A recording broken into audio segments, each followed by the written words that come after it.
841 at DFW's Morning News. Let's turn to politics. With this crackdown on crime, President Trump addressing critics who are calling him a dictator. The line is that I'm a dictator, but I stop crime. So a lot of people say, if that's the case, I'd rather have a dictator. But I'm not a dictator. I just know how to stop crime.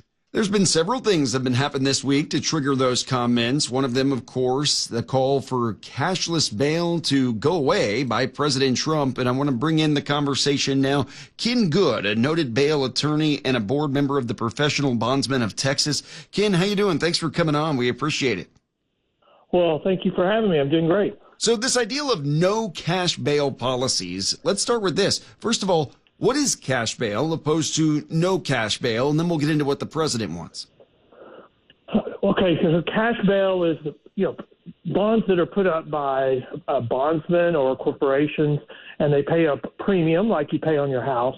And cashless bail is simple release where you're just agreeing or promising that you will come back, and there's nothing more. So it's just your promise you will come back.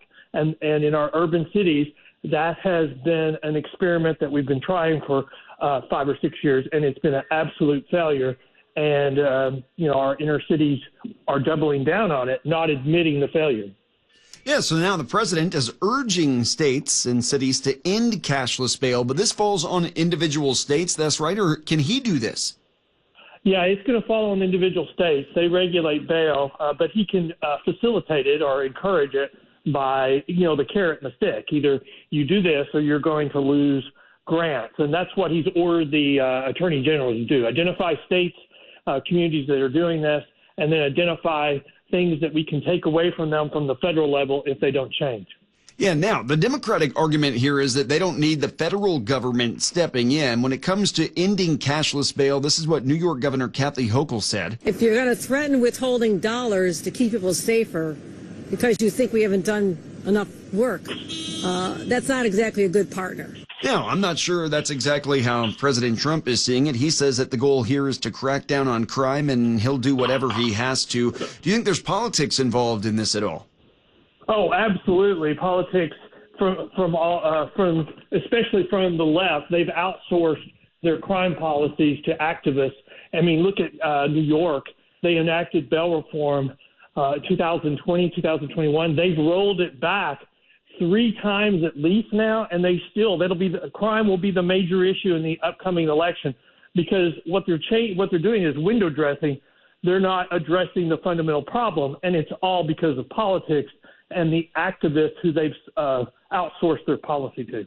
Ken Good is with us, Board of Directors, Professional Bondsmen of Texas. So if you can, what would it look like to do away with cashless bail? Could that happen in Texas? Well, we don't.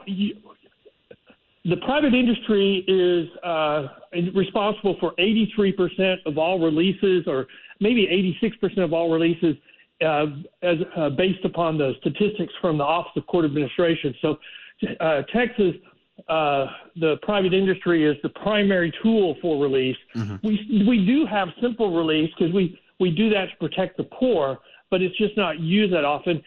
It's used more in like Houston, Harris County, where it's a major problem, and the legislature and the local politicians disagree on how to address it.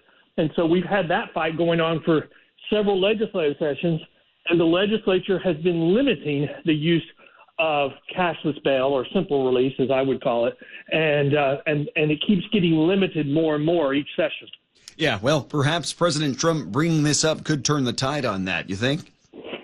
Absolutely. I mean, there's a reason why. I mean, nobody likes the private industry. I mean, there's been other attempts to try to get rid of it. The problem is there's no alternative that has the same low failure to appear rate and high level of accountability. And until there's that alternative, when you try these novel new things, it creates chaos, it creates more crime, because it's not really an alternative. Yeah, right. Interesting conversation. Noted bail attorney Ken Good, thank you so much. Appreciate your time.